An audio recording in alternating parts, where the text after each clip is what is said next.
ಕೈಕೊಟ್ಟ ದೋಸ್ತಿ ವಿಶೇಷ ಕಾರ್ಯಕ್ರಮ ಸ್ವಾಗತ. ನಾನು ಹರೀಶ್ ನಿಮ್ಮನ್ನು ಕೇಳ್ತೀನಿ, ಈ ರೀತಿ ಒಡೆದು ಹೋದಂಥವ್ರು ನೀವು, ನಾನು ಭಾರತೀಯ ಜನತಾ ಪಕ್ಷಕ್ಕೆ ವಾಪಸ್ ಹೋಗೋದೇ ಇಲ್ಲ, ಅದೊಂದು ರೀತಿ ಬೆನ್ನಿಗೆ ಚೂರಿ ಹಾಕಿದೆ. ಸದಾನಂದ ಗೌಡರು ಹೇಳ್ತಾ ಇದ್ರು, ಯಡಿಯೂರಪ್ಪ ಮತ್ತೆ ಬಿಜೆಪಿ ಬಂದರೆ ನಾನು ರಾಜಕೀಯ ನಿವೃತ್ತಿ ತಗೊಳ್ತೀನಿ ಅಂತ ಮಾತನಾಡ್ತಾ ಇದ್ರು. ಯಡಿಯೂರಪ್ಪ ಹೇಳ್ತಾ ಇದ್ರು, ಒಂದು ವೇಳೆ ಬಿಜೆಪಿ ಹೋಗೋ ಸ್ಥಿತಿ ಬಂದರೆ ನಾನು ರಾಜಕೀಯ ಸನ್ಯಾಸ ತಗೊಳ್ತೀನಿ. ಆದರೆ ಮೈತ್ರಿ ಮಾಡ್ಕೊಂಡಿಲ್ಲ ಅಂತ ಹೇಳ್ತಾ ಇದ್ದಲ್ಲ, ನಂಗೆ ಅರ್ಥ ಆಗ್ತಿಲ್ಲ. ಅಂದರೆ ಎಲ್ಲೋ ಒಂದು ಕಡೆ ಈ ಮೈತ್ರಿ ಇಷ್ಟ ಇರಲಿಲ್ಲ ನಿಮಗೆ, ಅಂದರೆ ನೀವು ಕೂಡ ವಲಸೆಯ ಒಂದು ಪರಿಸ್ಥಿತಿಯಲ್ಲಿ ಇದ್ದೀರಿ ಅಂತ ಕೆಜೆಪಿಯಿಂದ. ಈಗ ಉಗಾರ್ ಅವರೇ, ವಿಧಾನಸಭೆ ಚುನಾವಣೆ ಮುಗಿದಿನಿಂದ ಭಾರತೀಯ ಜನತಾ ಪಕ್ಷದಿಂದ ಲೋಕಸಭೆ ಚುನಾವಣೆಗೆ ಸ್ಪರ್ಧೆ ಮಾಡಬೇಕು ಅನ್ನೋರಿಗೆಲ್ಲರಿಗೂ ಯಡಿಯೂರಪ್ಪನವ್ರು ಬೇಕು ಅನಿಸಿದೆ. ಅನೇಕ ಬಾರಿ ಚಂದ್ರೇಗೌಡರು ಇರ್ಬೋದು, ಸದಾನಂದ ಗೌಡರು ಇರ್ಬೋದು, ಯಡಿಯೂರಪ್ಪನವ್ರು ಬೇಕು ಅಂಥೇಳಿ ರಾಷ್ಟ್ರೀಯ ನಾಯಕರ ಮೇಲೆ, ರಾಜ್ಯ ನಾಯಕರ ಮೇಲೆ ಒತ್ತಡವನ್ನು ಹಾಕಿದರು. ಆ ಸಂದರ್ಭದಲ್ಲಿ, ಯಾವುದೇ ಒಂದು ಸಂದರ್ಭದಲ್ಲಿ ಜಗದೀಶ್ ಶೆಟ್ಟರ್ ಅವರು ಯಡಿಯೂರಪ್ಪನವರು ಭಾರತೀಯ ಜನತಾ ಪಕ್ಷಕ್ಕೆ ಅವಶ್ಯಕತೆ ಇದೆ ಅಂತೇಳಿ ಯಾವ ಸಂದರ್ಭದಲ್ಲೂ ಕೂಡ ಜಗದೀಶ್ ಶೆಟ್ಟರ್ ಅವರು ಹೇಳಲಿಲ್ಲ. ಆದರೆ ಜಗದೀಶ್ ಶೆಟ್ಟರ್ ಅವರ ಸಹೋದರ ಹುಬ್ಬಳ್ಳಿ ಧಾರವಾಡ ವಿಧಾನ ಪರಿಷತ್ ಚುನಾವಣೆಯಲ್ಲಿ ನಿಲ್ಲಿಸಬೇಕು, ಅವ್ರನ್ನ ಗೆಲ್ಲಿಸಬೇಕು ಅಂದಂಥ ಸಂದರ್ಭದಲ್ಲಿ ಜಗದೀಶ್ ಶೆಟ್ಟರ್ ಅವರಿಗೆ ಕೊನೆ ಗಳಿಗೆಯಲ್ಲಿ ಯಡಿಯೂರಪ್ಪನವರು ಜ್ಞಾಪಕ ಆಗಿರಬೇಕು ಅಂತ ನಾನು ಭಾವಿಸಿದ್ದೇನೆ. ಅಂದ್ರೆ ಅಲ್ಲಿ ಕೆಜೆಪಿ ಲೋಕಸಭೆ ಬಿಜೆಪಿ ಪರವಾಗಿ ಕೆಲಸ ಮಾಡಿಲ್ಲ ಅಂತ ಆಗುತ್ತೆ, ಅದು ಸೋಲಿಸಿದ್ರಿ ನೀವು. ಲೋಕಸಭೆ ಚುನಾವಣೆಯಲ್ಲಿ ಜಾತ್ಯತೀತ ಜನತಾದಳ ಅಂತೇಳಿ ಇವತ್ತು ಕೋಮುವಾದಿ ಪಕ್ಷ ಅಂತ ಹೇಳ್ದಂಥ ಭಾರತೀಯ ಜನತಾ ಪಕ್ಷದವ್ರ ಜೊತೆ ಹೊಂದಾಣಿಕೆ ಮಾಡಿಕೊಂಡಂಥ ಜಾತ್ಯತೀತ ಜನತಾದಳದವರು ಚುನಾವಣೆ ಮತದಾನ ದಿನದಂದು ಆ ಪಕ್ಷದ ಅನೇಕ ನಾಯಕರು ಹೇಳಿದರು, ಭಾರತೀಯ ಜನತಾ ಪಕ್ಷದ ಜೊತೆ ಹೊಂದಾಣಿಕೆ ಇಲ್ಲ, ಮುಂದಿನ ಯಾವುದೇ ಚುನಾವಣೆಯಲ್ಲಿ ಹೊಂದಾಣಿಕೆ ಆಗಲ್ಲ. ಈ ರೀತಿ ಗೊಂದಲಮಯ ಹೊಂದಾಣಿಕೆ ಯಾವ ಜನತೆ ಮೆಚ್ಚುತ್ತಾರೆ? ದುಶ್ಮನಿಗಳಾದಂತವ್ರು ದೋಸ್ತಿ ಆದ್ರಲ್ಲ, ಈ ಚುನಾವಣೆ ಗೆಲ್ಬೇಕು ಅನ್ನೋ ಕಾರಣಕ್ಕೆ ಸಮಯ ಸಾಧಕ ಮೈತ್ರಿ ಇದೆಯಲ್ಲ, ಇಲ್ಲ. ಯಾವುದೇ ಕಾರಣಕ್ಕೂ ಕೆಜೆಪಿ, ಭಾರತೀಯ ಜನತಾ ಪಕ್ಷ ಇರ್ಬೋದು, ಜಾತ್ಯತೀತ ಜನತಾದಳದ ಜೊತೆ ಹೊಂದಾಣಿಕೆ ಮಾಡ್ಕೊಳ್ಳೋ ಪ್ರಶ್ನೆ ಇಲ್ಲ. ಆಗೇನಾದ್ರೂ ಯಡಿಯೂರಪ್ಪನವ್ರು ಹೇಳಿದ್ರಲ್ಲ, ಆನ್ ರೆಕಾರ್ಡ್ ಹೇಳಿದ್ದಾರೆ, ಈ ಚುನಾವಣೆಯಲ್ಲಿ ನಾವು ಕಾಂಗ್ರೆಸ್ ಅನ್ನು ಸೋಲಿಸಿ, ಆದ್ರೆ ನಾಯಕರ ಹೇಳಿಕೆಯನ್ನು ತಾವು ವಿರುದ್ಧ ಮಾಡ್ತಾ ಇದ್ದಾರೆ, ಪಕ್ಷ ವಿರೋಧಿ ಆಗ್ತದೆ ನಿಮ್ಮ ಹೇಳಿಕೆ. ಇಲ್ಲ, ಯಾವುದೇ ಸಂದರ್ಭದಲ್ಲಿ ಕೆಜೆಪಿ ಹೊಂದಾಣಿಕೆ ಪ್ರಶ್ನೆ ಚರ್ಚೆ ಮಾಡಿಲ್ಲ, ಆ ತೀರ್ಮಾನ ಕೂಡ ಆಗಿಲ್ಲ. ಅಂದ್ರೆ ಮುಂದಿನ ಚುನಾವಣೆಯಲ್ಲಿ ಮೈತ್ರಿ ವಿರೋಧಿಲ್ಲ ಕೂಡ ಯಾವ ಸಂದರ್ಭದಲ್ಲೂ ಇಲ್ಲ, ಯಾವುದೇ ಕಾರಣಕ್ಕೂ ಆ ಸಾಧ್ಯತೆ ಇಲ್ಲ. ಅಂದ್ರೆ ಮುಂದಿನ ಚುನಾವಣೆಯಲ್ಲಿ ನಿಮ್ಮ ಪಕ್ಷ ಬಿಜೆಪಿ ಜೊತೆ ವಿಲೀನ ಆಗೋದಾಗ್ಲಿ, ಮೈತ್ರಿ ಮಾಡ್ಕೊಳ್ಳೋದಾಗ್ಲಿ, ಅದು ಮುಗಿದ ಅಧ್ಯಾಯನ ನಿಮ್ಮ ಪ್ರಕಾರ? ನೋಡಿ, ಅದನ್ನ ಭಾರತೀಯ ಜನತಾ ಪಕ್ಷದ ಮುಖಂಡರು, ನಮ್ಮ ಕೆಜೆಪಿ ಪಕ್ಷದ ಮುಖಂಡರಾದ ಯಡಿಯೂರಪ್ಪನವರು ಮತ್ತೆ ಪೂರ್ತಿ ರಾಜ್ಯ ಸಮಿತಿಯವರು ಒಂದು ತೀರ್ಮಾನ ತೆಗೆದುಕೊಂಡು ಗೌರವಾನ್ವಿತವಾಗಿ ಹೊಂದಾಣಿಕೆ ಮಾಡ್ಕೊಂಡ್ರೆ ರಾಜ್ಯದ ಜನ ಒಂದು ಗೌರವವನ್ನು ಕೊಡ್ತಾರೆ. ಈ ರೀತಿ ಕದ್ದು ಮುಚ್ಚಿ ಮಾಡ್ಕೊಂಡು ನನ್ನ ತಮ್ಮ ಗೆಲ್ಲಿಕ್ಕೋಸ್ಕರವಾಗಿ ಹೊಂದಾಣಿಕೆ ಮಾಡ್ಕೊಳ್ಳೋಣ, ನನ್ನ ಸೊಸೆ ಗೆಲ್ಲಿಕ್ಕೆ ಹೊಂದಾಣಿಕೆ ಮಾಡ್ಕೊಳ್ಳೋಣ, ಈ ರೀತಿಯ ಕಳ್ಳ ಹೊಂದಾಣಿಕೆಗೆ ದೇಶದಲ್ಲಿ ಯಾವತ್ತೂ ಗೌರವ ಸಿಗೋದಿಲ್ಲ. ಈ ಸಂದರ್ಭದಲ್ಲಿ ರವಿ ಸುಬ್ರಹ್ಮಣ್ಯ ಅವರಿಗೆ ಹೇಳ್ತೇನೆ, ನಿಜವಾಗಿ ಯಡಿಯೂರಪ್ಪನವ್ರ ಬೆಂಬಲ, ಯಡಿಯೂರಪ್ಪನವ್ರು ಬೇಕಾಗಿದ್ರೆ ಗೌರವಯುತವಾಗಿ ರಾಷ್ಟ್ರೀಯ ನಾಯಕರ ಜೊತೆ ಚರ್ಚೆ ಮಾಡಿ, ಯಡಿಯೂರಪ್ಪನವ್ರ ಜೊತೆ ಹೊಂದಾಣಿಕೆ ಚರ್ಚೆ ಮಾಡಲಿ. ಈ ರೀತಿ ಯಾವುದೋ ಒಂದು ಉಪಚುನಾವಣೆ ಬಂತು, ನನ್ನ ಮಗಂಗೆ ಅನುಕೂಲ ಆಗತ್ತೆ, ಹೆದರಿಸ್ತಾ ಇದ್ರಿ ಬಿಜೆಪಿಗೆ, ನಾವಿಲ್ಲ ಅಂದ್ರೆ ಗೆಲ್ಲಕ್ಕಾಗಲ್ಲ ಅಂತ ಒಂದು ಹೆದರಿಕೆ ಆಗ್ತಾ ಇದ್ರಿ. ಫಲಿತಾಂಶದ ಮೇಲೆ ಅಲ್ಲ, ನನ್ನ ಪ್ರಕಾರ ಈಗ ಹರೀಶ್ ಅವ್ರ ಮಾತು ಹೇಗಿದೆ ಅಂದ್ರೆ, ಬಹುತೇಕ ಅವ್ರು ಮೈತ್ರಿ ಮಾಡ್ಕೊಂಡಿದ್ದಾರೆ, ನಿಮ್ಮ ಪಕ್ಷಕ್ಕೆ ಏನು ಹೆಲ್ಪ್ ಆಗಿಲ್ಲ, ಅದ್ರ ಬಹುತೇಕ ವಿರುದ್ಧವಾಗಿ ಕೆಲಸ ಆಗಿದೆ ಅಂತ.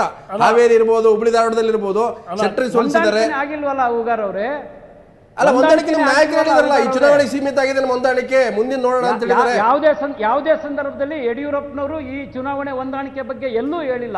ರವಿ ಸುಬ್ರಹ್ಮಣ್ಯ ಏನಿದೆ, ನೀವೇ ನಾಯಕರು ಮಾತಾಡ್ಕೊಂಡಿದ್ದೀರಿ, ಈ ಚುನಾವಣೆಯಲ್ಲಿ ಮತ್ತೆ ಬಿಜೆಪಿ ಅಭ್ಯರ್ಥಿ ವಾಪಸ್ ತಗೊಳ್ಳೋದು ಅರ್ಥ ಏನು ಮೈಸೂರಲ್ಲಿ? ಅಲ್ಲ, ಧಾರವಾಡದಲ್ಲಿ ಅದ್ರದ್ದು ಏನ್ ಮೀನಿಂಗ್ ಪಾಲಿಟಿಕಲ್ ಏನಂತಾರೆ ಅದಕ್ಕೆ?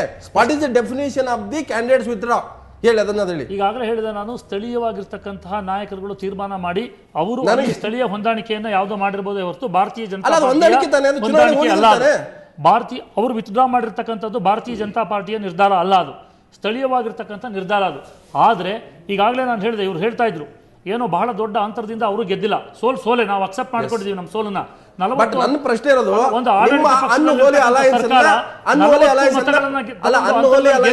ಅದನ್ನ ಇವತ್ತು ದಿವಾಕರ್ ಅವರು ಬೀಗಬೇಕಾದಂತ ಅವಕಾಶವೇನಿಲ್ಲ. ನಿಮ್ಮ ಅಪವಿತ್ರ ಮೈತ್ರಿಯನ್ನ ಪ್ರತಿನಿಧಿಗಳು ಅಂದ್ರೆ ಜನರಿಂದ ಆಯ್ಕೆಯಾದಂತ ಸದಸ್ಯರು ರಿಜೆಕ್ಟ್ ಮಾಡಿದ್ದಾರೆ. ನಾನು ಜನ ರಿಜೆಕ್ಟ್ ಮಾಡಿದ್ದಾರೆ, ಜನಪ್ರತಿನಿಧಿಗಳು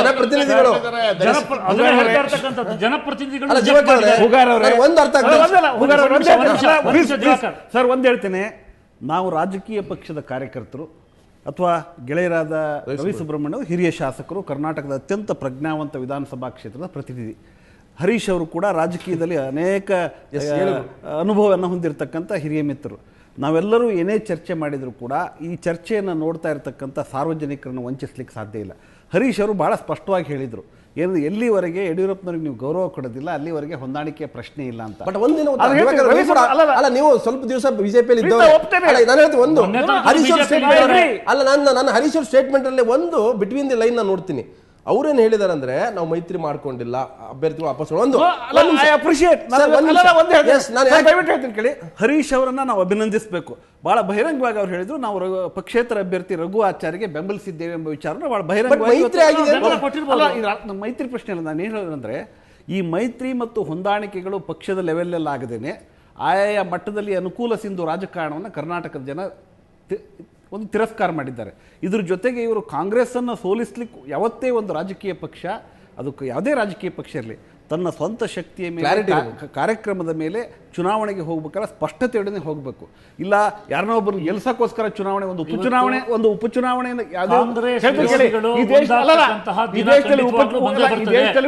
ಒಂದು ಇತಿಹಾಸ ಇದೆ.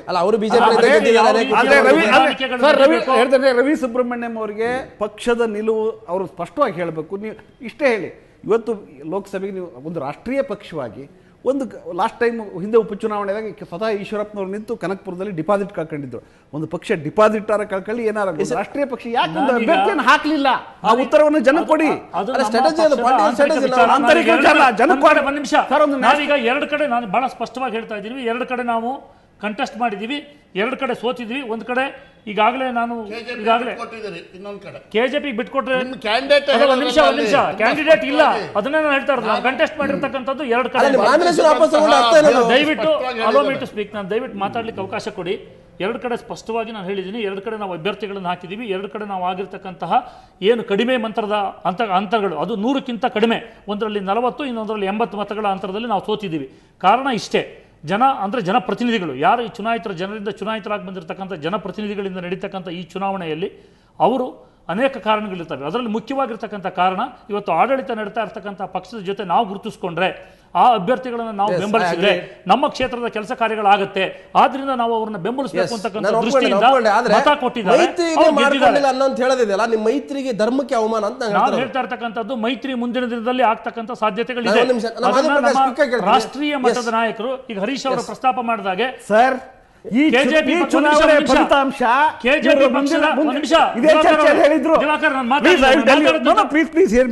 ಇದೇ ಚರ್ಚೆಯಲ್ಲಿ ಚುನಾವಣೆ ಮತದಾನ ದಿನ ಗೆಳೆಯರಾದ ರವಿ ಸುಬ್ರಹ್ಮಣ್ಯಂ ಅವರು ಹೇಳಿದ್ರು, ಈ ಹೊಂದಾಣಿಕೆ ಮುಂದೆ ನರೇಂದ್ರ ಮೋದಿ ಅವರ ನೇತೃತ್ವದಲ್ಲಿ ಒಂದು ರಾಷ್ಟ್ರೀಯ ಚುನಾವಣೆಗೆ ಒಂದು ಇದು ಪೀಠಿಕೆ ಅಂತ.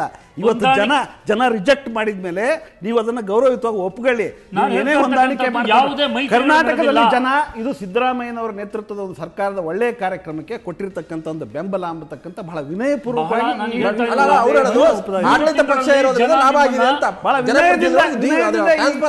ಈ ವಿನಯದಿಂದ ವಿಜಯವನ್ನು ನಮ್ಮ ಪಕ್ಷ ಒಪ್ಪಿಕೊಂಡಿದೆ. ನಾವು ಅಷ್ಟೇ ವಿನಯದಿಂದ ಮೈತ್ರಿ ಇಲ್ಲ ಅಂತ ಮೈತ್ರಿ ಆಗಿಲ್ಲ ಅಂತಕ್ಕಂಥದ್ದು ಮೈತ್ರಿ ಬಗ್ಗೆ ಮದುವೆ ಆಗಿಲ್ಲ, ಲಿವಿಂಗ್ ಟುಗೆದರ್ ಅಂತಾರೆ ನೋಡಿ. ಮತ್ತೆ ಚರ್ಚೆ ಮಾಡ್ತೀನಿ. ಅದಕ್ಕಿಂತ ಮೊದಲು ಇನ್ನೊಂದು